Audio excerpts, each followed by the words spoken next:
Olá pessoal, tudo bem? E mais uma vez estamos iniciando aqui o IBAPcast. E a gente só consegue trazer esse conteúdo para vocês graças ao apoio e patrocínio do CREA Goiás, tá? Então esse é um projeto aqui em conjunto, né, patrocinado pelo CREA Goiás, dando força aí ao IBAP, Instituto Brasileiro de Avaliações e Perícias. Eu, Henrique Santiago, vice-presidente do IBAP, tá trazendo um convidado aqui para trazer muito essa visão da gestão de manutenção, a gestão até de pessoas, né, e do ecossistema ali dos condomínios, sejam eles de moradia ou comerciais. Então a gente está trazendo uma fera aqui, um dos bons gestores, um dos maiores gestores de uma das maiores gestoras de condomínios aqui do estado e do Brasil também. Então, queria apresentar para vocês aí o Alisson, fica à vontade. Muito obrigado pela presença. Eu espero a gente bater um papo aqui, fique à vontade, como a gente já vem falando, cara, o que tiver de insight, o que tiver aí de curiosidades para a gente conversar, a gente vai trazer aí à mesa. Se apresente aí, fique à vontade. Obrigado pelo convite, me sinto honrado de estar participando aqui dessa gravação com vocês, compartilhando um pouquinho da nossa vivência com as pessoas que sempre acompanham aí o canal de vocês, né? Então, muito obrigado. Eu sou o Alisson, sou graduado em Engenharia Civil, né? E aí vim por esse mercado aí da gestão condominial. Foi, a princípio, quando estudando aí, não tinha muito essa visão de operar em empreendimentos. A gente quer construir, quer colocar a mão na massa lá, fazer fundação, subir estrutura. É obra, é peão, é barulho, é o que a gente idealiza na faculdade, a engenharia civil, né? Exatamente, conversando com os amigos, vamos construir o quê? Vamos começar onde? Vamos incorporar esses assuntos. Inclusive, após formar, fui para o mercado de construção, trabalhei na Brufo de Incorporações aqui, né? Legal. No estado, passei um período cuidando de planejamentos, gerenciamento de obra, né? E aí surgiu a oportunidade de trabalhar com operação. E naquele primeiro momento, falou assim, mas, pô, o que um engenheiro vai fazer aí numa operação do empreendimento? E talvez essa seja, de fato, a dúvida de muitos, inclusive. Até algumas colegas ali que a gente bate um papo, mas, poxa, o que é que tem mercado para isso? Onde que o engenheiro entra ali nesse cenário? Pô, você é engenheiro, você é síndico, o que você é nesse negócio, né?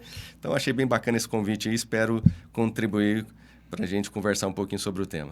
Legal, obrigado, Alisson. E aí você já trouxe aí, só nessa introdução sua aí, a gente já tem eu já printei aqui uns 17 temas já.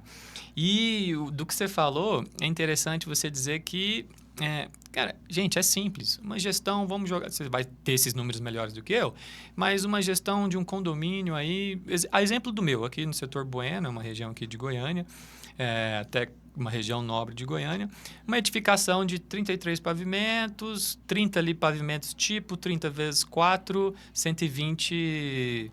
Cara, 120 apartamentos. De metragem do apartamento, 110 metros quadrados, 3 suítes. Cara, o que esse condomínio vai movimentar de dinheiro por ano, a gente está falando de ordem de milhão. Bons milhões.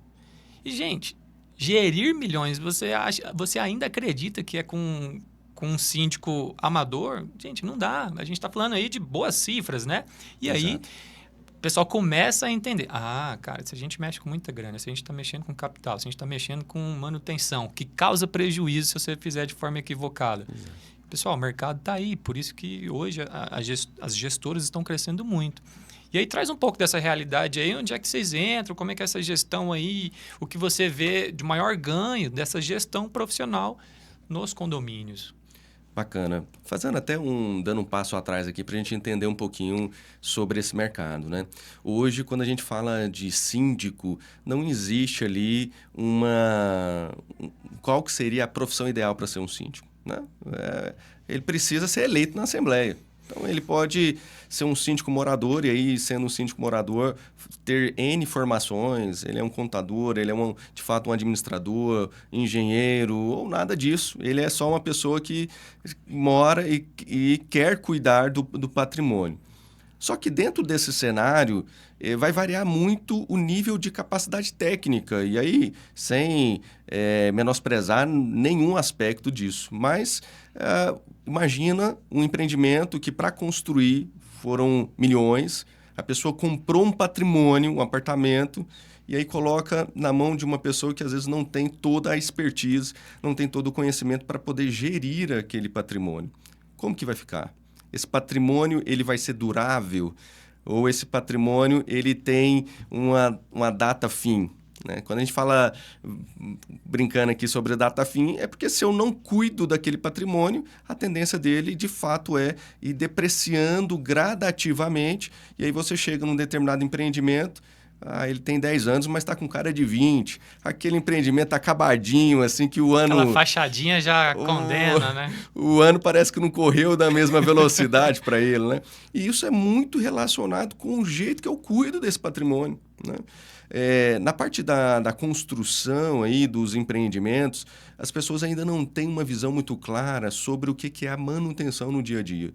O veículo, a gente já consegue, assim, 10 mil quilômetros. Eu sei que eu vou dar manutenção. Eu posso até não saber o que eu vou fazer lá na manutenção de 10 mil, de 20 mil, de 30 mil, mas o pessoal compra um veículo sabendo disso.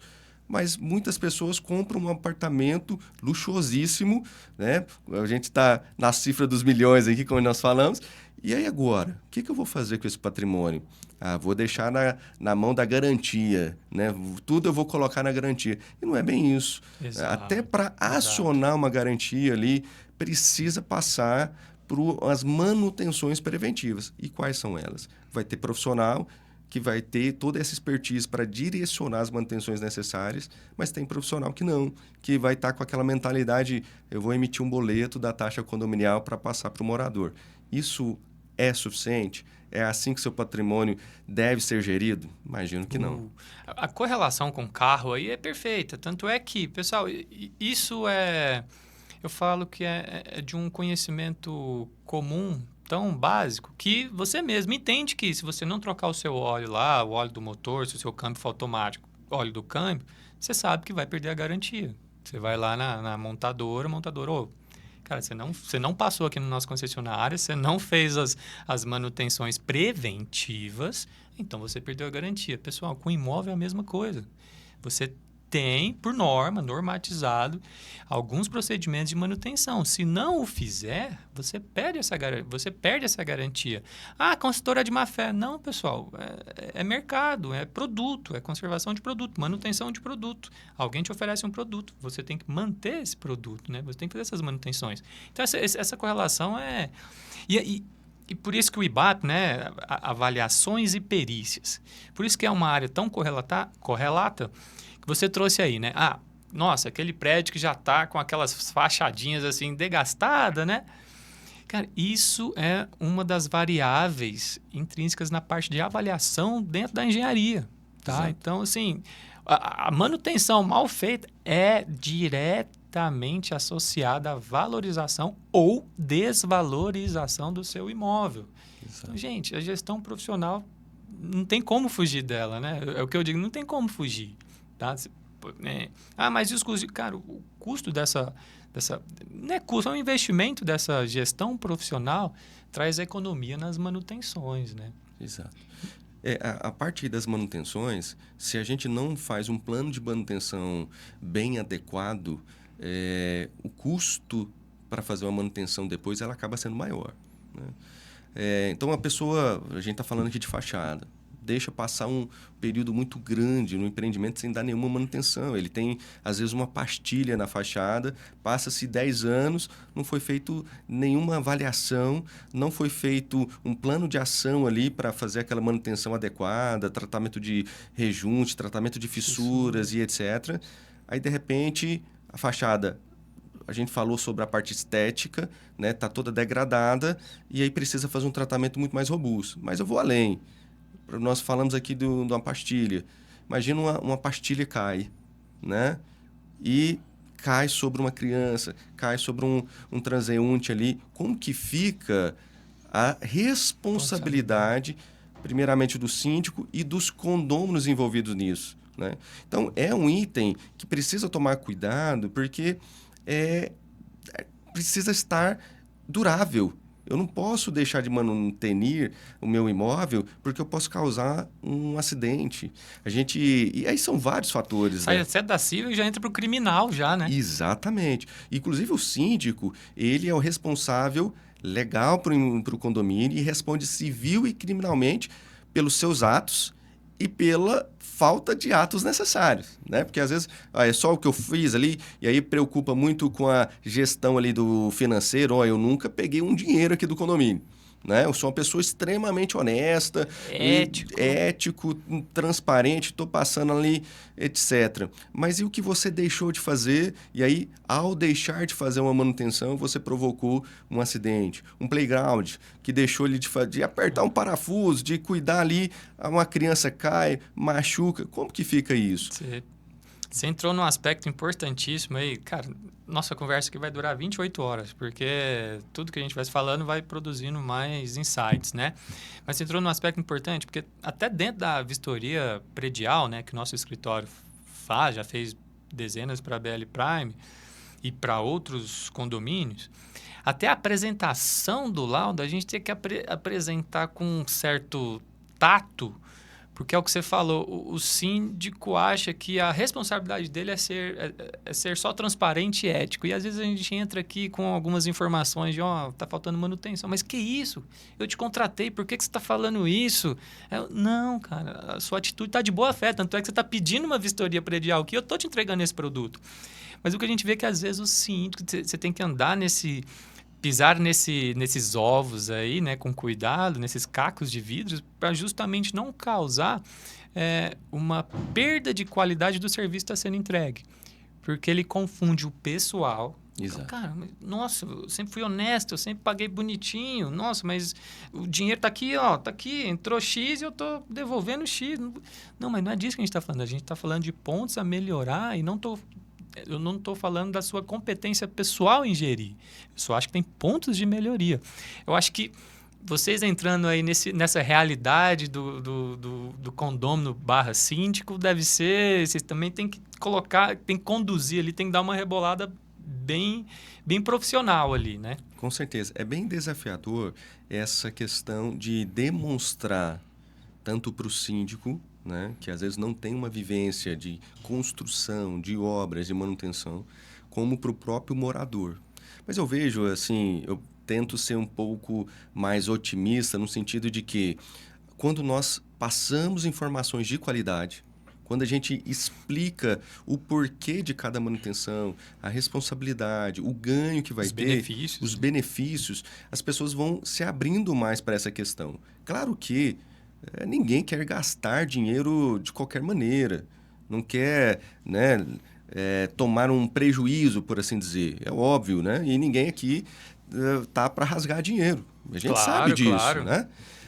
Então, quando a gente explica a necessidade de cada uma dessas intervenções, claro, é um trabalho quase que de formiguinha, no 1 a 1, explicando por que cada investimento precisa ser feito e em que momento esse investimento precisa ser feito, a gente vê uma adesão gradativa. E eu acredito que o primeiro carro que foi construído também não tinha mentalidade de manutenção. Perfeito. Né? E aí foi se construindo e nós estamos fazendo isso no nosso mercado. A gente sabe que talvez outros mercados, outras capitais mais à frente, pode estar uma visão melhor desenvolvida nisso, mas eu acredito que o nosso mercado não está longe de não, tá? Porque nós somos já uma referência e a gente tem conversado com outras gerenciadoras, administradoras no país afora, e o pessoal tem se surpreendido com os processos que nós temos implantado, né? Exatamente porque a gente vai além daquela gestão financeira, que, ao nosso entender, isso já é básico, tipo, não é novidade mais eu fazer uma gestão financeira, é uma questão de honestidade. Isso aí não é nada além, é o básico, né? Então, a gente foge disso que é básico e vai para um gerenciamento de propriedade para que aquela propriedade seja duradoura e seja o sonho de consumo, de fato, do morador. A gente sempre comenta, né? A pessoa passou ali falando de uma residência, a pessoa passou o dia trabalhando, e aí quando ele volta para casa, ele não quer chegar em casa e perceber no ambiente dele ali, de moradia, que aquilo lá é outro problema. O elevador está parado há muito tempo, começou o período de chuvas e aí está mofando o meu apartamento inteiro, está vazando. A gente procura atuar e aí, claro, A gente não tem condição de resolver todos os problemas, é uma solução em conjunto, porque depende de aprovação, de recurso, Claro. desse trabalho, inclusive, de convencimento, mas a gente tem essa mentalidade, nós estamos aqui para facilitar o seu dia a dia. E aí, falando da outra ponta, no cenário comercial, da mesma forma, a pessoa tem ali a sua empresa, que está focado num determinado mercado, ele não quer estar preocupado se a catraca vai funcionar no dia que o convidado dele chegar, se o elevador vai funcionar quando ele for utilizar, enfim, várias frentes de trabalho nesse sentido. Então, nós estamos ali com um objetivo maior de facilitar a vida desse proprietário, a vida desse condômino e gerir adequadamente, de forma eficiente, o recurso dele.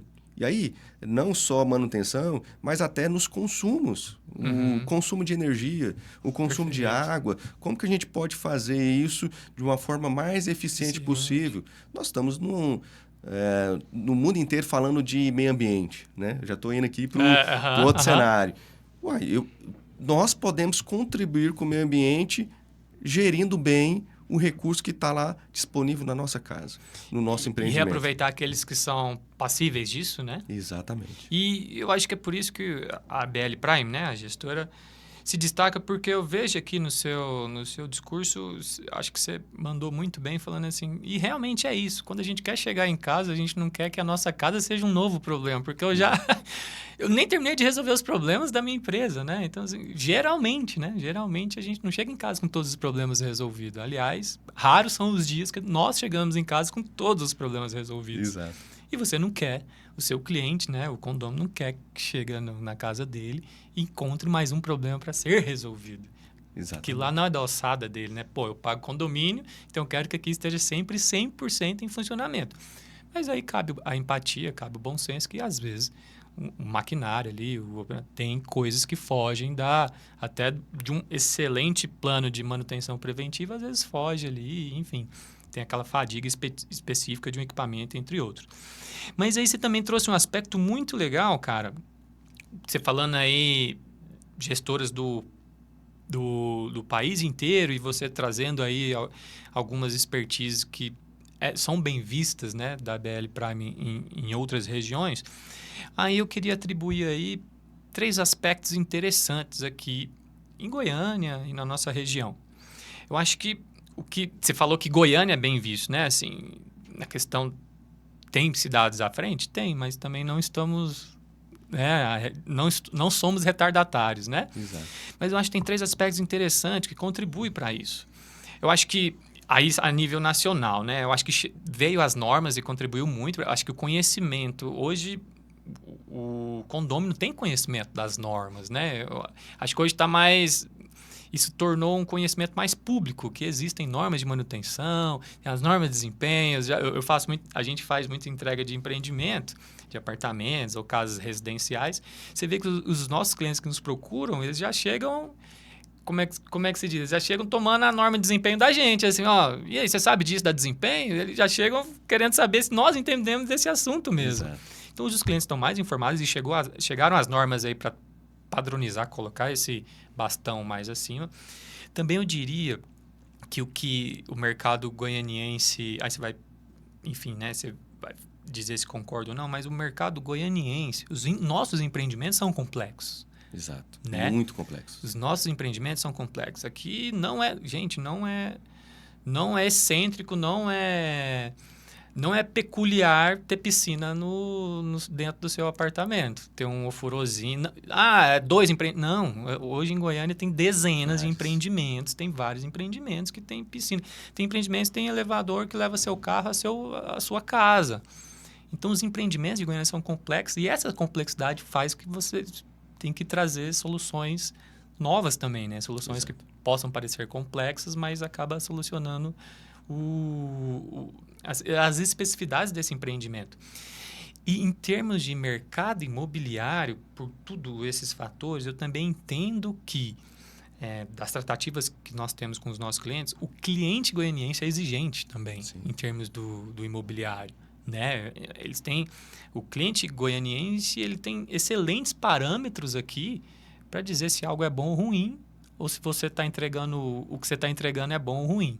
O que você acha disso? Assim, você Você está nessa linha? Colocaria aí mais algum item que faz o mercado goianiense destacar nesse sentido? Ou você acha que é por aí mesmo? Concordo plenamente. Nós, no Goiânia, nós estamos com empreendimentos fantásticos, enormes, né? Vamos citar uns exemplos aqui, estamos só... WTC, um empreendimento enorme, Orion, né? Um empreendimento enorme, Brookfield Towers. O Orion, um tempo, só para pessoal de outras localizações entender, o Orion, por um tempo, estava entre os 5 maiores prédios do país. Exato. Por pouco tempo, mas esteve. Sim. Aí veio Camboriú e acho que Camboriú dos top 10 deve ter top 8, né? Exatamente. Mas pra vocês entenderem a magnitude dos empreendimentos de Goiânia. Continue aí. E empreendimentos muito complexos do ponto de vista técnico e do ponto de vista de convivência, vamos falar assim, né? Esses empreendimentos, como a gente citou aí, são empreendimentos que a gente chama de mixed use, né? Ou seja, várias funções, várias utilidades dentro de um mesmo complexo. Então, como eu já citei, o Brookfield, o Metropolitan, tem setores que são do residencial, setores de salas corporativas, mall ou pequenos shoppings, né? O caso do Orion tem um hospital dentro do empreendimento. Então, são empreendimentos extremamente complexos, como eu disse, do ponto de vista técnico, você gerir vários tipos de sistemas dentro desses empreendimentos, né? Sistemas, por exemplo, de ar-condicionado. O ar-condicionado do Orion é um ar-condicionado central, onde cada unidade controla ali a sua temperatura e o sistema central fica procurando a melhor eficiência a cada momento. Então, é fácil conseguir profissionais que atuam especificamente nesse mercado? Não é fácil, né? Então, são empreendimentos complexos, pele de vidro. Enormes. E aí a gente sabe que, às vezes, requer um desafio muito maior, tanto da etapa de construção, para uma pele de vidro ser realmente estanque, né? Estanque ali, para o pessoal entender, não tem infiltrações, não tem vazamentos. E a própria manutenção, né? Que aí não é só limpeza, mas vedações e etc.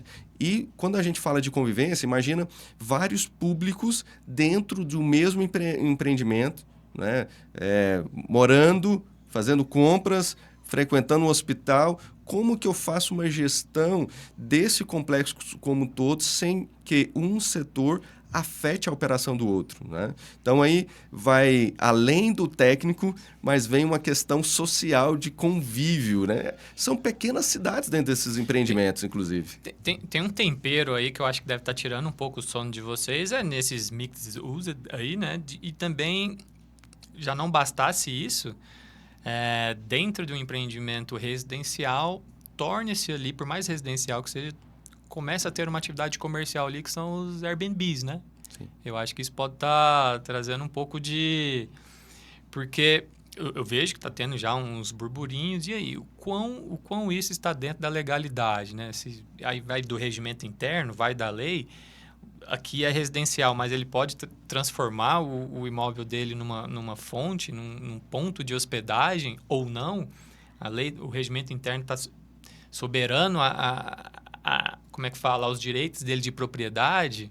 E aí, como é que vocês têm enfrentado isso daí, cara? É desafiador, até porque aí nós vamos entrar numa seara jurídica. Né? Eu dei essa pincelada porque em episódios anteriores a gente teve aqui o Lucas, né, que veio aí do direito imobiliário, ele trouxe essa temática e ele não tem solução ainda. Exatamente, foi bem pontuado aí, porque quando a gente vem para um aspecto jurídico, e aí vai ter os que são defensores, vai ter uma linha, uma tese jurídica pró-propriedade, por exemplo, para defender que o proprietário ele faz, entre aspas, o que ele quiser da propriedade dele.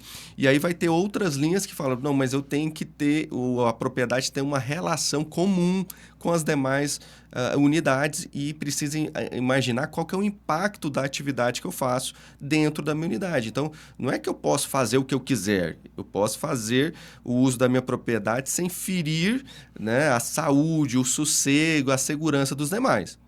E aí, o que pode e o que não pode? Nesse aspecto de locação por temporada, existem teses de ambos os lados. Partindo aqui mais para a parte operacional e algumas experiências, né? Se o empreendedor deseja que aquele empreendimento seja para locações por temporada, que isso fique claro na convenção. Porque o que é o pior disso? É as pessoas gerarem conflito dentro do próprio empreendimento. Eu quero, eu não quero. E esse conflito gera muito desgaste. Então, acho que o empreendedor aí, claro, volta lá na incorporação e às vezes a gente pegou aqui o cenário já do empreendimento pronto, não tem como voltar lá atrás. Então, a gente tem que administrar isso. Então, maior clareza já diminui muitos problemas. Do ponto de vista operacional, né, a gente tem que estar mais bem preparado, porque você tem, de fato, muito mais acessos diariamente naquele empreendimento. Enquanto que um empreendimento que ele não tem alocação por curta temporada, eu faço o cadastro, por exemplo, dos proprietários, 5 pessoas naquele apartamento, que ele passa anos, você não precisa nem renovar cadastro. No outro, diariamente, eu tenho uma pessoa nova. Então, a equipe tem que estar bem mais preparado, os porteiros não é mais aquele porteiro que eu conheço o Joãozinho, o Pedro. Não, o porteiro tem que ser muito profissional porque cada dia tem um rosto novo e ele precisa atuar. E aí imagina conciliar tudo isso com a segurança, né? Ou será que eu não estou permitindo alguém acessar aqui que vai fazer algum mal? Ao sossego, porque são pessoas novas que às vezes não conhecem a rotina e as regras daquele empreendimento. Ou eu vou colocar um som um pouquinho mais alto aqui, mas aí do lado já tem uma pessoa que trabalhou o dia todo e quer dormir. Como é que fica isso? Sossego, né? E a própria saúde um pouco menos, mas será que eu posso nesse empreendimento fumar? Eu posso levar um pet? Aí a gente vai entrando em várias searas difíceis de gerir. Diversos conflitos de interesses ali. Exatamente. Né? Porque chega o cara que locou o Airbnb, ele tem os direitos, loquei, eu quero, enfim, mas o direito dele não sobrepõe o direito dos demais, a garantias dos demais, né? E só fazendo um parênteses, na nossa carteira nós temos ambos cenários.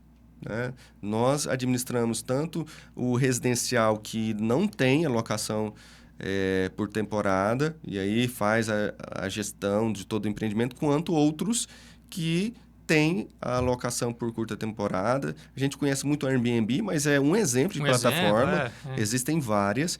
E a gente atua e tem procurado, dentro de cada um desses cenários, otimizar da melhor forma possível, seja um empreendedor que procura fazer alocação para ter o acesso do seu hóspede facilitado, sem afetar a segurança, né? Então, é um desafio também para quem faz locação, as autorizações de acesso chegar na portaria de forma correta, a pessoa não ter desgaste na hora de chegar. Imagina, você faz uma locação e aí o seu hóspede fica 1 hora lá na portaria porque houve algum ruído na comunicação e não funcionou. Então, a gente tem essa expertise em ambos os empreendimentos aí, falando desse ponto de vista de locação. E eu sou muito da corrente, né? Sou muito da teoria que tem coisas que não dá para remar contra, não. Exato. Assim, gente, tá aí, chegou. Vamos nos adaptar a isso e achar as melhores soluções para isso. Porque o que nós estamos conversando aqui agora não surgiu ontem. Assim. Eu estou tentando lembrar aqui, mas se eu não me engano, a minha primeira experiência com Airbnb ou algo semelhante dessa locação, né, por curta temporada e ter um serviço autônomo, se eu não me engano, acho que foi em Buenos Aires. Eu acho que isso foi uns 9 anos atrás.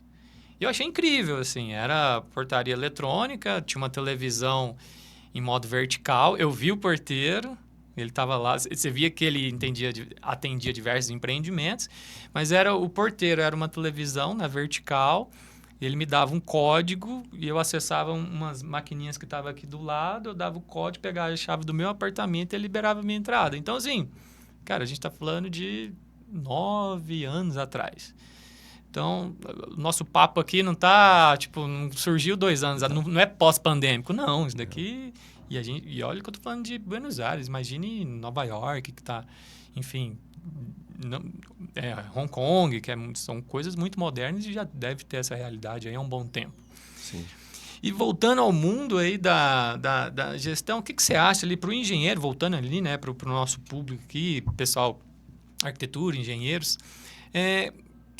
o que você entende que aquele gestor profissional, vocês têm um perfil na maioria das vezes, eu acredito que não seja uma exclusividade, mas eu acho que a grande parte dos seus gestores são engenheiros civis, né? Uhum.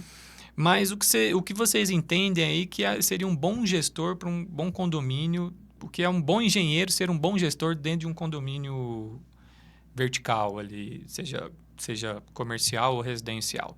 Quais são as expertises ali, o que ele precisa para se desenvolver bem ali dentro de uma gestão? Tá, bacana.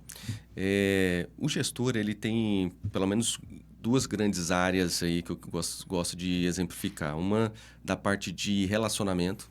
Isso. O social é extremamente forte e a parte técnica, né? E dentro da graduação, a gente foca muito na parte técnica, né? Então, quando a gente vai para a nossa área ali da engenharia, o pessoal conhece norma, consegue detalhar, mas nem sempre consegue se relacionar bem. Então, dificilmente a gente consegue um profissional já com essas duas características bem formadas. Perfeito. Né? Então, e aí a gente lida diariamente com a formação desses gestores, por assim dizer. Por que isso é tão importante, né? Dentro de um condomínio, a gente até comentou sobre isso. Não basta eu saber que eu preciso fazer uma manutenção de fachada. Eu preciso convencer os proprietários o porquê daquela manutenção e porquê daquele tempo. Porque eu estou citando um exemplo da manutenção de fachada, que é um investimento mais expressivo. Mais expressivo. Né? E o pessoal não entende, né? Isso. Nossa, mas nem tá precisando pintar. Eu, não, cara, não é só pintar, né? Exatamente. Então, a depender do empreendimento, 300, 500 mil reais, às vezes até mais, é um valor expressivo, né? E aí, como que eu vou explicar isso para ele? Então, precisa ter um relacionamento e uma didática que foge às palavras técnicas. Eu preciso deixar claro para ele que se eu não fizer uma boa manutenção, o papel de parede dele vai manchar. É tipo isso. E aí ele vai sentir, né? Ele vai sentir, é no dia a dia. Se eu não der a manutenção, vai mofar o quartinho do bebê. Eu pegar aquela parte técnica, não, mas a fissura e tal, quantos milímetros, e a pintura, eu vou fazer uma textura nova. É muito técnico para ele, muito técnico para a parte profissional. Ele precisa entender qual que é o valor dessa manutenção para ele, né? Para o dia a dia dele.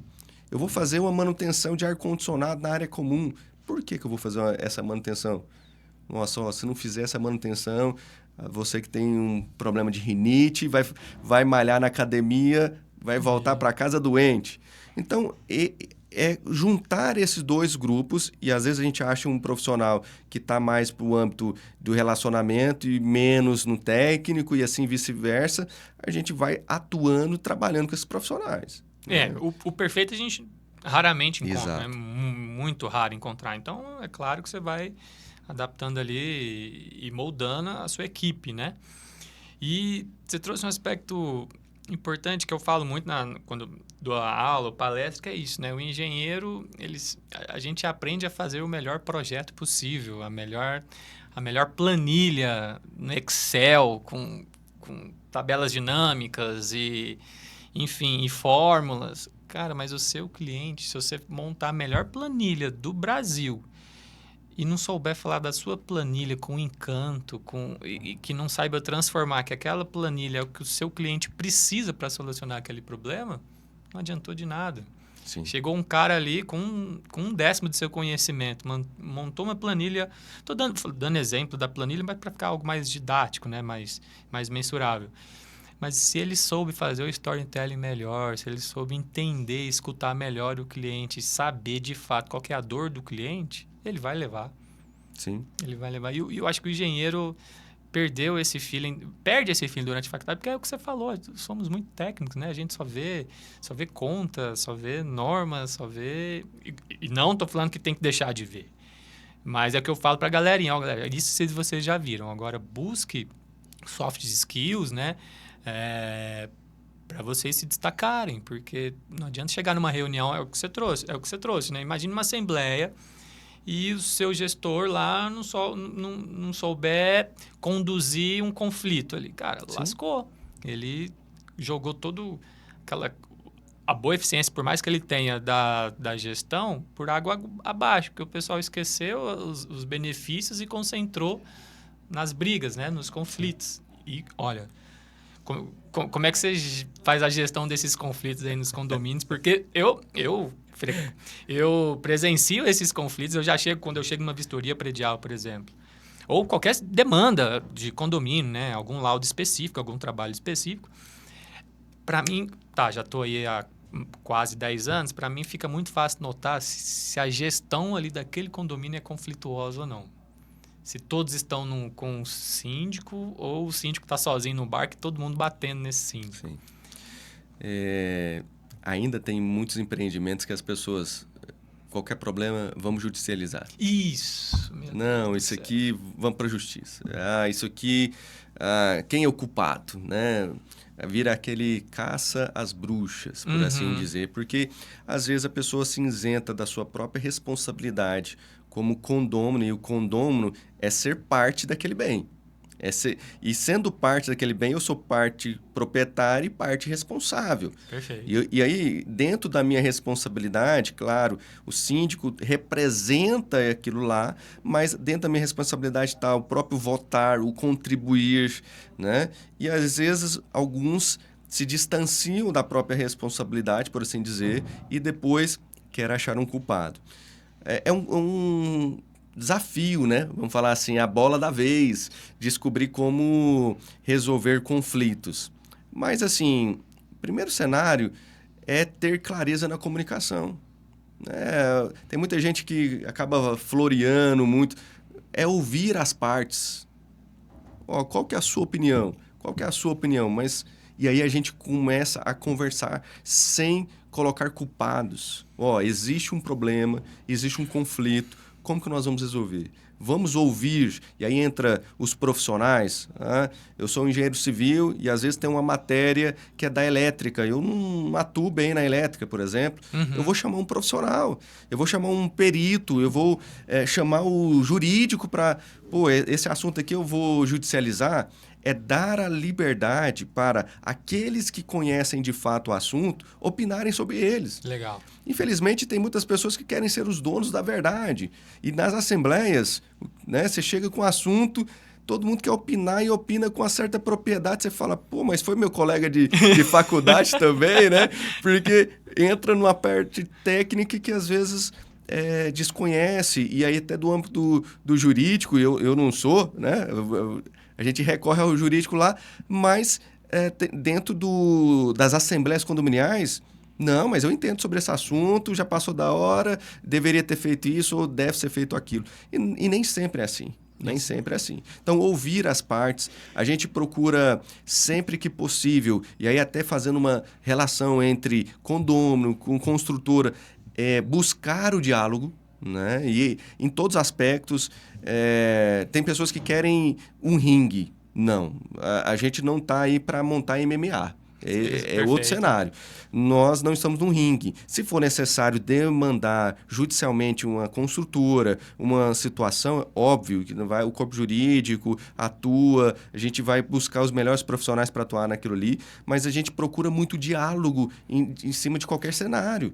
Antes da judicialização, esgotar todas as possibilidades de negociação, né? De chegar num consenso. E até de forma inteligente, desculpa fazer um parênteses aqui, tem pessoas que, sem conhecer o problema, já vão demandar. E o que pode acontecer? Você demanda uma ação, aí chega lá na frente, seja com uma construtora, né? Houve um problema, como a gente citou aqui, desplacou um revestimento, vamos entrar na justiça contra a construtora.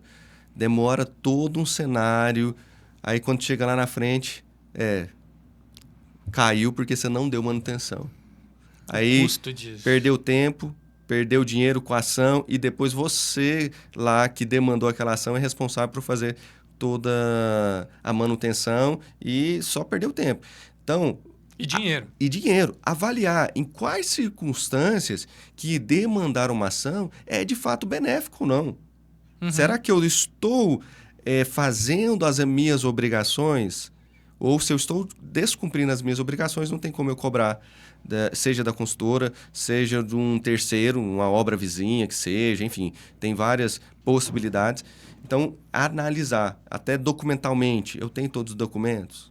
Perfeito. Para a gente ingressar com uma ação. Consegue comprovar as suas manutenções, né? Por contratos, notas fiscais e por aí vai.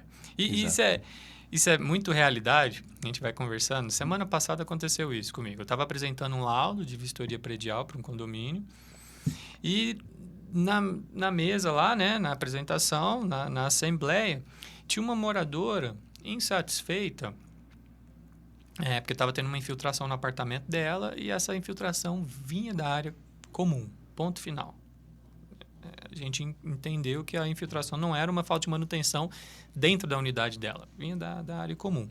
E o condomínio já estava vislumbrando esse laudo para fundamentar como uma futura ação judicial contra a construtora, né? E estava lá aquela discussão e tal, e aí essa moradora falou, pessoal, e como é... Perguntando para a síndica, né? E como é que vocês vão resolver a minha situação aí? E o apartamento dela tava já próximo ali do bolor já, assim, sabe? Já tava... E a síndica, não, faz o seguinte, já que a gente vai entrar com a ação contra a construtora, você já entra com uma ação contra o condomínio e virou aquela discussão. Gente, para. Vocês não estão vendo o que está acontecendo? Você acabou de reconhecer que é da área comum, que o condomínio tem responsabilidade nisso. E ela está precisando resolver o problema dela, porque ela precisa morar no apartamento dela. Você está falando em ação, você vai ter mais um custo, ela vai ter um custo. E fora esse convívio de harmonia dentro do condomínio, né? Isso tem um valor inestimável. Você morar num condomínio que você tem a vontade de entrar no condomínio é outra coisa que, nossa, esse condomínio, o pessoal só briga. Hein? Aí eu conversando ali com o pessoal, mas é porque o condomínio está sem caixa. Não, isso não é um problema. Então, tente fazer uma negociação que a taxa de condomínio dela reverta já diretamente, ou dê um desconto para ela banca que resolver esse problema, e você dá um desconto para ela na taxa de condomínio para resolver o problema dela. E está tudo bem, não precisa de ação. Então, as pessoas esquecem de procurar soluções que evite as ações judiciais e isso coloca lá o clima, né, o convívio condominial lá para baixo, né? Eu acho que trazer esse diálogo é sempre muito importante. Eu acho que é um grande dever das gestoras e do gestor condominial. E é importante esse cenário de procurar resolver o problema. Isso. Porque se eu fico ali só procurando culpados, o problema vai se arrastando. Então, existe um problema, seja ele qual for, a gente tem uma preocupação, peraí, deixa eu resolver. Depois eu vou achar ali os responsáveis, vou dividir essa conta, vou acionar o seguro, vou acionar uma determinada pessoa, né? Então, isso é importante ter essa mentalidade que nós estamos lá, e aí isso é a mentalidade da ABL como gerenciadora de resolver o problema. Essa é a questão. E a gente vai entender no nosso dia a dia que, assim como um corpo humano, vamos falar assim, o empreendimento ele tem algumas doenças difíceis de você diagnosticar. Perfeito. Né? Nós tivemos um cenário onde um determinado apartamento estava tendo uma infiltração, né? O responsável pela unidade, inclusive, acompanhou, não, é da área comum, está aqui a casa de máquina de vocês, está com água, e da casa de máquina, dos elevadores estando com água, está molhando o apartamento. E aí a gente foi analisar, poxa, mas não é para ter água dentro de casa de máquina, tem um cenário que a gente precisa avaliar, mas sempre com essa mentalidade. Vamos procurar uma solução efetiva, né? E aí o morador, não, a gente precisa resolver, vocês precisam ir lá infiltrar, e com toda razão, a preocupação, porque estava molhando o apartamento. E aí nós fomos investigar, entrar ali no diagnóstico. E nós observamos que, na verdade, não era um problema que era da área comum, mas a área comum era também uma consequência. Era um apartamento de cobertura, duplex, onde tinha um problema de impermeabilização num terraço do pavimento de cima. Então, esse problema de impermeabilização percolava a água para a casa de máquina, que era da área comum, e da casa de máquina entrava para o próprio apartamento da unidade. Então, olha a volta que deu, né? Inicialmente, uma responsabilidade do condomínio de, às vezes, fazer uma impermeabilização e etc. Depois falou, não, é da mesma unidade e a área comum é só uma consequência de um outro dano. Então, até nesse aspecto de diagnosticar o problema, você pode gerar economia para o condomínio. Perfeito. Em vez de sair quebrando todo mundo para lá e para cá, peraí, deixa eu investigar. Se a gente tem profissionais ali que têm essa capacidade de fazê-lo naquele momento, ótimo. Se eu não tenho, eu vou atrás de profissionais que atuam naquela determinada área. A gente já teve cenários como esse que a gente precisou. Está muito difícil diagnosticar isso aqui. Vamos chamar um perito, vamos chamar um profissional. É muito questão de água, né? Infiltração. É o terror É o terror da engenharia, né? Dos prédios, porque ela entra num ponto, vai sair lá em outro lugar. Vamos trazer um profissional com novos equipamentos, novas circunstâncias. Com metodologia. Metodologias. Pô, vai lá, nossa, aí, ó. É um laudo, às vezes o laudo sai barato. Em vez de eu sair quebrando, o laudo ficou barato porque ele me mostrou a causa real. Aí, mostrando a causa real, eu vou lá resolver. E aí, essa causa é da área comum? O condomínio paga. Não, isso aqui começou em determinado apartamento. Vou lá, apresento para o morador, ó, isso aqui começou no seu apartamento. E isso vai dialogando, muitas vezes, sem necessidade de uma notificação. Né? Só demonstrando aqui os laudos, demonstrando como que foi feito, você já consegue resolver. E muitas vezes a gente até orienta, ó, começou no seu apartamento, sugiro você fazer assim, que vai ser melhor para você. A gente gera um valor dando uma solução, facilitando aquela tratativa. Nem tudo vai ser responsabilidade do condomínio. Óbvio. Vai ser da parte privativa. E muitos entendem que né? Não, é o condomínio, eu pago a taxa de condomínio, então... Resolva para mim. Né? Mas até nisso a gente tem que ter essa responsabilidade de cuidar. E a nossa equipe sempre a gente orienta. Mesmo que você tenha certeza que o problema não seja seu, você vai lá, você vai orientar, você vai mapear e explicar para a pessoa que esse problema não é do condomínio e por que não é. Para ter clareza. Opa, não, esse problema não é meu, deixa que o outro... Não é esse o cenário. A gente está no mesmo barco, por assim dizer. Sim. Nós estamos ali para cooperar com a solução do problema. Seja indicando para a pessoa um profissional, seja orientando a melhor forma dele solucionar. Nós estamos ali para ser um ponto positivo. Perfeito. E não um dificultador. Nossa, a gente está caminhando aí já para o final, mas parece que você fez de propósito. Mas é isso. O que eu sempre falo também, né? Cara, engenharia diagnóstica... Hoje, vamos começar pelo começo, né? Engenharia, para mim, eu sempre trato dentro nas palestras e aulas, engenharia hoje é medicina, pessoal. No sentido que você tem problemas nos olhos, você não procura um ortopedista, você procura um oftalmologista. E por que engenharia se transforma em medicina fazendo essa correlação?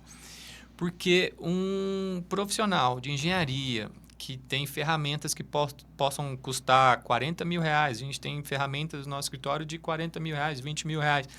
Então, ter um profissional com metodologia específica, equipamento específico, exige conhecimento, exige estudo para chegar naquele nível de eficiência do trabalho que ele exerce. Então, não é qualquer engenheiro que faz um projeto de estrutura metálica. Não é qualquer engenheiro que faz um projeto de impermeabilização. Nos empreendimentos aqui em Goiânia, alguns empreendimentos exigem projetos de fachada, porque os empreendimentos são altos. E para diagnóstico, para patologias da construção civil, esse tipo de serviço exige um profissional especialista nessa área.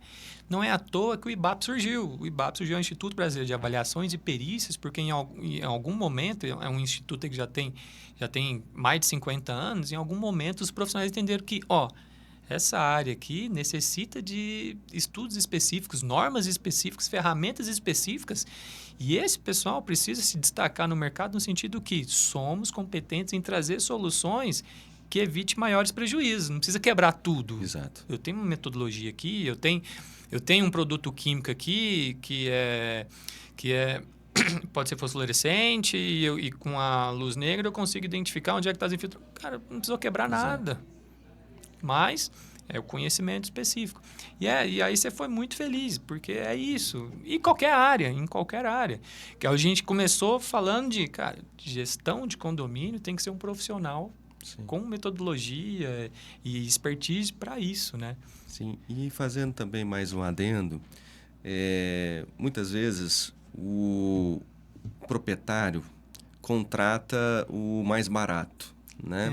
Falando até da nossa engenharia mesmo, infelizmente existem excelentes profissionais, assim como toda área, mas tem aqueles que nem tanto, né? Não, mas eu contratei um engenheiro e ele emitiu o RT, tá tudo certo. Mas é importante deixar claro que o proprietário, ele é o responsável legal. Embora você tenha um responsável técnico, que é um engenheiro, o responsável legal continua sendo o proprietário.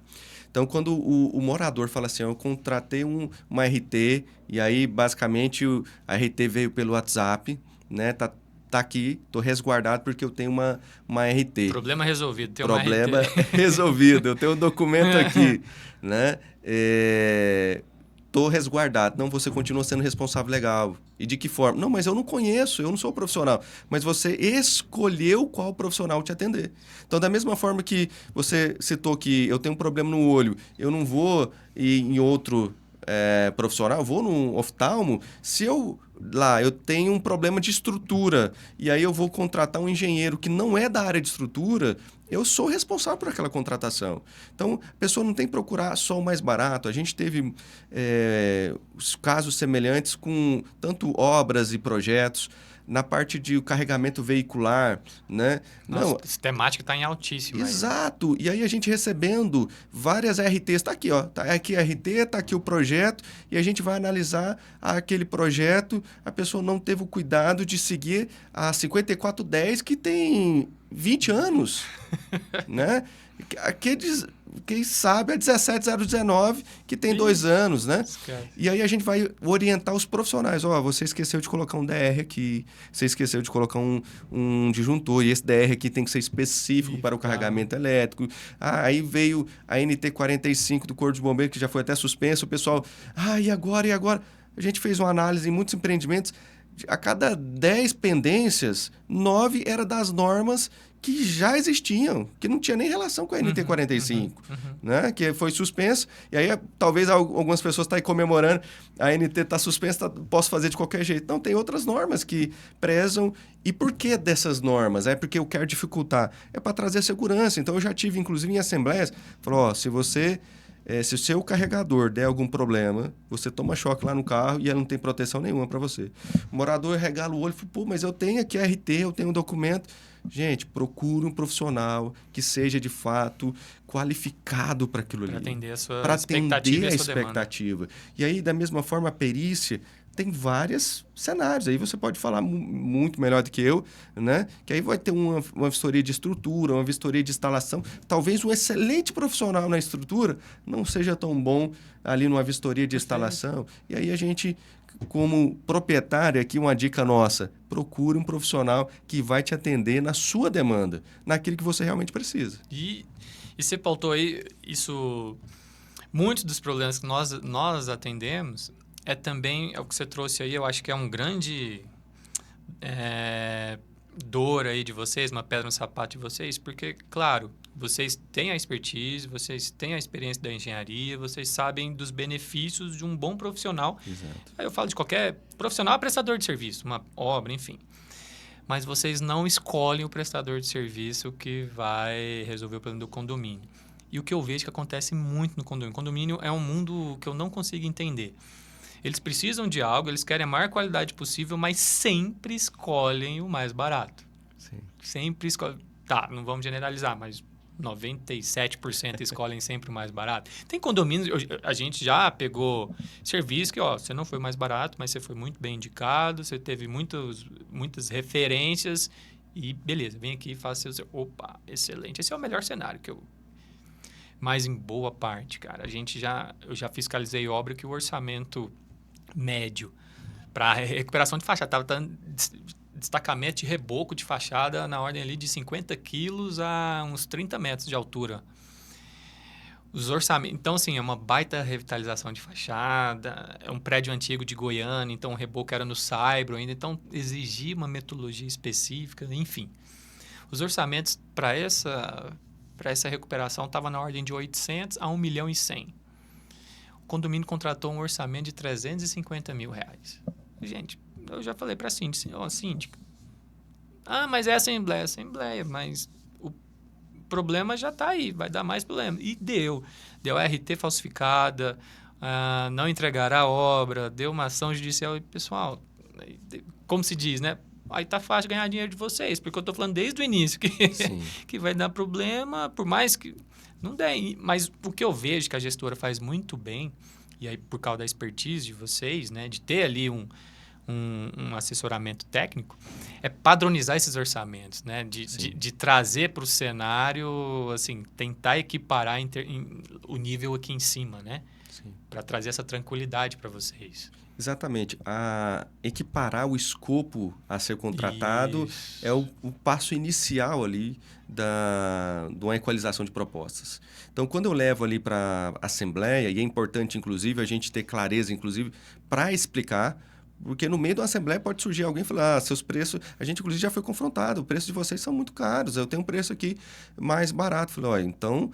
Coloque esse mesmo profissional ou empresa nos critérios que nós estamos aqui. Se ele continuar sendo mais barato, nós não temos problema nenhum de fechar com ele. Mas que sejam os mesmos critérios. Seja de prestação de serviço continuada, como portaria, limpeza e etc., quanto algum serviço de forma específica. Pontual, né? Não adianta eu comparar, né? A gente falou, laranja com banana. Não vai dar. Não vai dar, não é o mesmo cenário. E aí a gente insiste muito com isso. O que está dentro do escopo? O que está sendo tratado de fato? O que vai ser resolvido? Ou é uma proposta para fazer um paliativo? Aí um paliativo tem data, né, para encerrar e vai fazer de novo. Né? Esse é o cenário. Wallace, cara, prazerzão demais. Prazer. A gente está encerrando aqui. É uma satisfação ter você aí com a sua visão dentro da gestão dos condomínios ali. Eu acho que o papo foi bem bacana. Daria aqui mais 3 horas de papo tranquilamente. E as portas do IBAP estão abertas aí para você e para a BL Prime. E espero que a gente tenha aí mais conteúdos aí produtivos e trazer essas instruções tanto para a equipe ABL, mas como também para a sociedade. E eu acho que esse é um dos papéis do IBAP. Se quiser dar uma palavrinha, fica à vontade. Mais uma vez, quero deixar bem claro, obrigado aí pelo tempo, obrigado aí pela dedicação de estar aqui com a gente nesse bate-papo super, super produtivo. Opa, eu quem agradeço aí o convite. Sinto muito honrado de estar aqui, né, nesse diálogo e me coloco à disposição sempre que precisar. Nós estamos aí para dialogar com vocês, para levar o que for de melhor. E precisando, estamos à disposição. Aí, às vezes está com um problemão aí no seu condomínio. A gente está aqui para resolver esses problemas, chama, a gente conversa. O problema é com a gente mesmo. É com a gente mesmo. A gente quer facilitar a vida do morador para ele chegar em casa, colocar a cabeça no travesseiro e dormir bem. Excelente. Alex, obrigado. E, para finalizar, esse é o IBAPcast, um projeto idealizado aí pelo IBAP Goiás, e a gente só consegue trazer esse conteúdo para vocês com o apoio incondicional do CREA Goiás. Pessoal, muito obrigado e a gente vai ter mais conteúdos aí em frente e até logo. Até mais!